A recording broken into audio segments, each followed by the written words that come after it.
of trying to make smaller things better. All right? It's a very, very unique product. Let's go through and try and understand a little bit of our motivation for doing it. Why do we do such a product? It looks odd enough as it is. It's got to have some benefits. Well, let's turn back the clock. About 3 years ago when we introduced the 8260, which is over there to your right. That was the first product to have our custom designed Genelec mid-range tweeter coaxial driver. It's a rather large box. It goes down to 29 hertz. It goes relatively loud, but it's big. It occupies a lot of space in the control room. So while everybody was really digging on the sound, they loved its performance, there was a very clear message that they wanted to have something a bit smaller.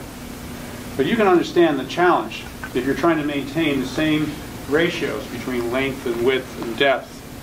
How are you going to do that? We know that the performance of the coax is great. How are you going to get the LF into this product? Well, directivity is king. When you get into these smaller environments, if you have the opportunity to control the directivity as far down in the frequency response as possible, that's a good thing. Because as the rooms get smaller, their reaction to the closer walls and the ceilings and what have you becomes more self-evident.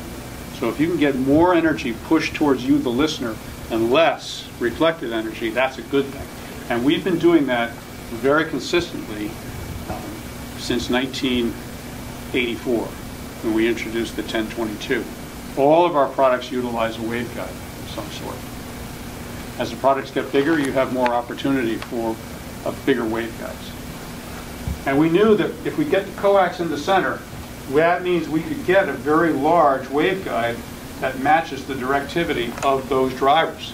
But what about the low frequency? How the heck are we going to get that in there? Well, they went round and round, and there's the solution.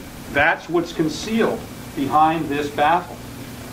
You have two custom-designed racetrack-shaped drivers that sit back behind here, all right? And they're hidden.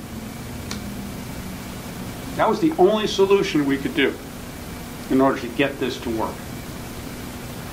This gave us, like I said, the added benefit of having a large waveguide that works with a coax mid-tweet.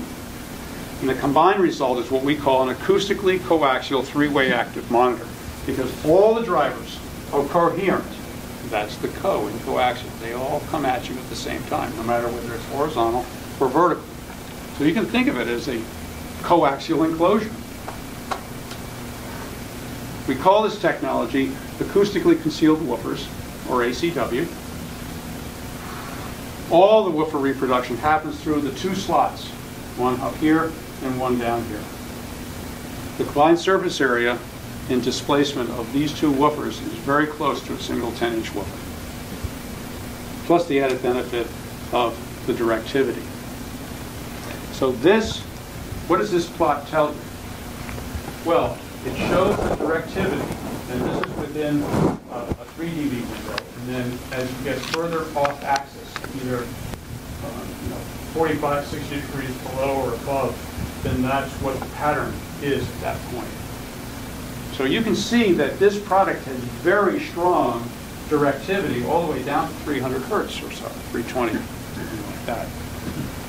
That's unheard of in a product this size. You have to go to something as large as a 1038 to get that kind of directivity. And because of the coax, you get a very smooth transitions all the way up to 20 kilohertz and above. So we call this constant directivity.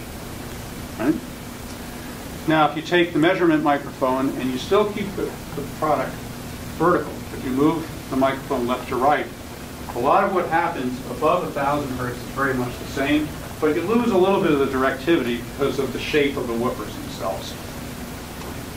All right? So, you can put these things down horizontally if you want. And then if that product is closer to the wall, then you'll get less interaction with the wall if it's in this direction. Right? So you have options. You have freedom of placement. And because these drivers are so close and they're so coherent, I'm not sure I'd be the one to want to do this. But you could actually monitor about that close if you wanted to. And you would be unable to point out which is the tweeter, which is the mid-range, and which is the woofer. So it brings near field really near if you absolutely have to. All right? So we're going to play, these guys, we're going to play some music and sort of go through the, all right, we're going to go to a different cut here. Let's play something with vocals.